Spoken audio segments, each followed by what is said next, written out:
13 വർഷങ്ങൾക്കിപ്പുറവും നമ്മളൊരു സിനിമയുടെ അടുത്ത ഭാഗത്തിന് വേണ്ടി കാത്തിരിക്കുന്നുണ്ടെങ്കിൽ അത് തീർച്ചയായും സംവിധായകന്റെ വിജയം തന്നെയാണ്. ഏറെ സ്നേഹപൂർവ്വം സഹർഷം നമുക്ക് വേദിയിലേക്ക് സ്വാഗതം ചെയ്യാം ശ്രീ ജീത്തു ജോസഫ്.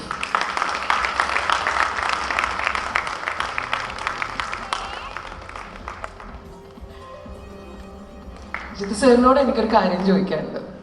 നമ്മൾ സാധാരണഗതിയിൽ ഓരോ ക്യാരക്ടേഴ്സിൻ്റെ ഒരു സ്വഭാവവും കാര്യമൊക്കെ നോക്കുകയാണെങ്കിൽ എല്ലാവരെയും ഇമോഷണലി മാനിപ്പുലേറ്റ് ചെയ്യുന്ന, തെളിവുകൾ നശിപ്പിക്കാൻ വേണ്ടിയിട്ട് ശ്രമിക്കുന്ന, നമ്മുടെ നീതിന്യായ വ്യവസ്ഥയെ വെല്ലുവിളിക്കുന്ന, വളരെ നിഷ്കളങ്കമായ സൗഹൃദങ്ങൾ യൂസ് ചെയ്യുന്ന ഒരാൾ.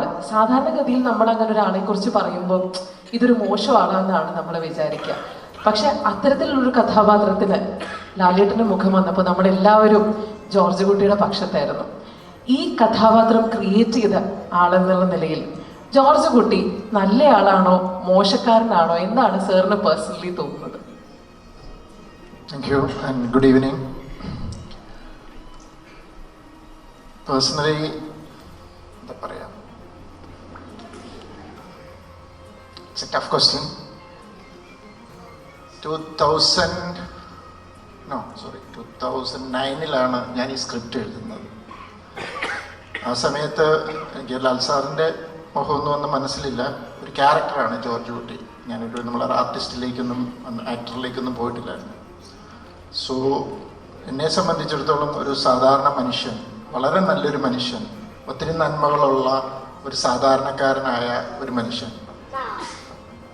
ലൈഫിലെ ഒരു പോയിന്റിൽ ഫാമിലിയെ പ്രൊട്ടക്റ്റ് ചെയ്യാനായിട്ട് അയാൾ എടുക്കുന്ന ചില തീരുമാനങ്ങൾ, അയാളുടെ ഒരു ഐഡിയോളജിയോ അല്ലെങ്കിൽ എത്തിക്സിനൊക്കെ എഗനിസ്റ്റ് ആയിട്ട് അയാൾക്ക് പ്രവർത്തിക്കേണ്ടി വന്നു. പക്ഷേ അയാളുടെ കാഴ്ചപ്പാടിൽ അയാൾ ചെയ്യുന്നത് ശരിയാണ്. സിനിമയിലെ ഡയലോഗ് പറയുന്ന പോലെ, എൻ്റെ ശരികൾക്ക് വേണ്ടി ഞാൻ എന്തും ചെയ്യും, എൻ്റെ ഫാമിലിയെ പ്രൊട്ടക്റ്റ് ചെയ്യാൻ ഞാൻ എന്തും ചെയ്യും എന്ന് പറഞ്ഞ് അദ്ദേഹം ഒത്തിരി ശരിയാണ് നിയമവിരുദ്ധമായ പല കാര്യങ്ങൾ ചെയ്യുന്നുണ്ട്. പക്ഷെ അതിൻ്റെ പിന്നിൽ നമ്മൾ പറയല്ലേ,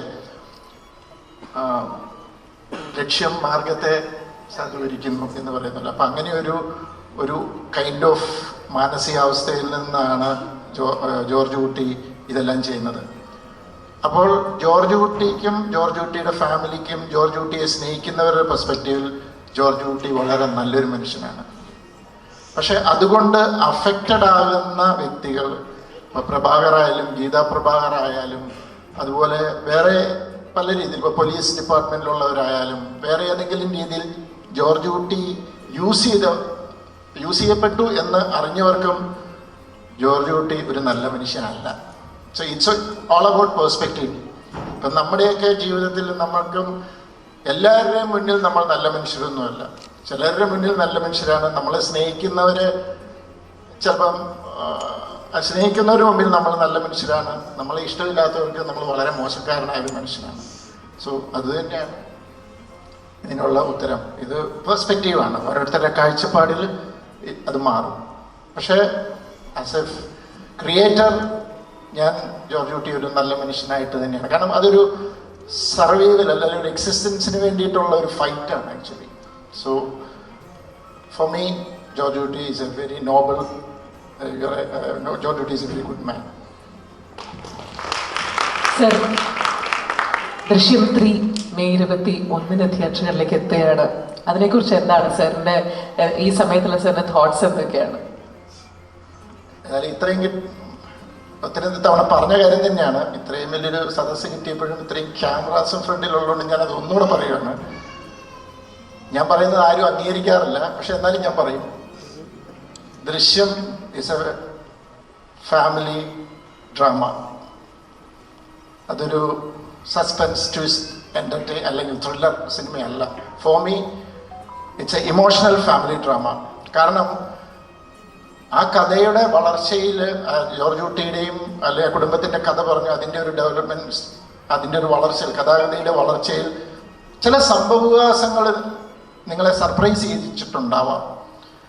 പക്ഷെ അൺഫോർച്ചുനേറ്റ്ലി ആ സർപ്രൈസസ് മാത്രം എടുത്തെന്നല്ല, അത് ഉയർത്തിക്കാട്ടിയപ്പോൾ എവിടെയോ രണ്ട് അച്ഛന്മാരുടെയും രണ്ട് അമ്മമാരുടെയും ഒക്കെ ഇമോഷൻസ് താന്നുപോയി എന്നുള്ളൊരു ദുഃഖം എനിക്കുണ്ടായിരുന്നു.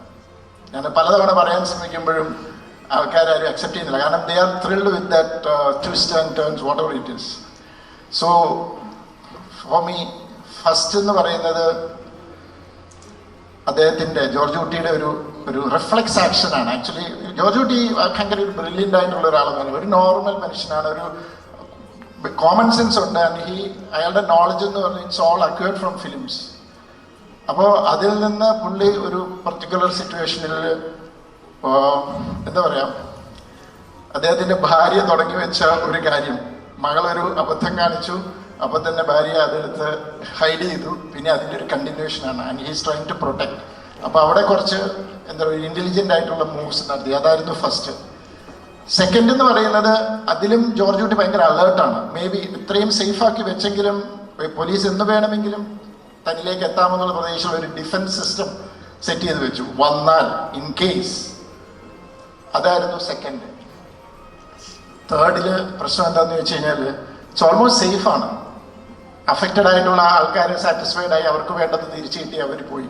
എങ്കിലും ജോർജ് കുട്ടിയെ സംബന്ധിച്ചിടത്തോളം ഭയമാണ്, ആരാണ് ഇനി തൻ്റെ പിന്നാലെ ഉള്ളതെന്ന്.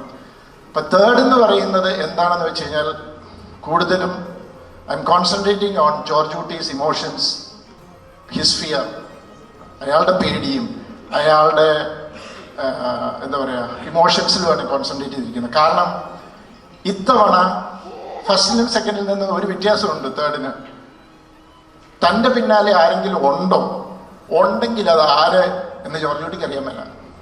ഫസ്റ്റിലും സെക്കൻഡിലും ആരാണ് തൻ്റെ പിന്നാലെ എന്ന് വ്യക്തമായ ധാരണയുണ്ട്. പോലീസുണ്ട്, വേറൊരു ഫാമിലി ഉണ്ട്. പക്ഷെ 3ൽ അദ്ദേഹം ഫേസ് ചെയ്യുന്ന 2ൻ്റെ എൻഡ് എങ്ങനെയായിരുന്നു നിങ്ങളെല്ലാവരും ഓർക്കുന്നുണ്ടാവുമല്ലോ. അതായത്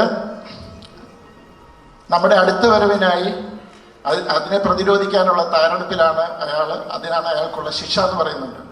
അപ്പൊ സത്യത്തിൽ അയാൾ ആ തയ്യാറെടുപ്പ് നടത്തിക്കൊണ്ടിരിക്കും, പക്ഷെ അയാൾക്ക് പോലും ഉറപ്പില്ല പോലീസ് വരുമെന്ന്. സോ ആ ഒരു സ്റ്റേറ്റ് ഓഫ് മൈൻഡാണ്, ഇരുട്ടിത്തപ്പുവാണ്. എനിക്ക് തോന്നുന്നത് ഏറ്റവും അപകടകരമായ ഒരു സിറ്റുവേഷനാണത്. അപ്പോൾ ദൃശ്യം 3 കൂടുതൽ ജോർജ് കുട്ടിയുടെ ഇമോഷൻസും ജോർജ് കുട്ടിയുടെ ഫിയറുമാണ്. ഓഫ് കോഴ്സ് കുറച്ച് നിങ്ങളെ സർപ്രൈസ് ചെയ്യുന്ന എലമെന്റ്സ് ഒന്നും ഇല്ലെന്നൊന്നും ഞാൻ പറയുന്നില്ല, പക്ഷെ അത് മാത്രം അല്ല ദൃശ്യം.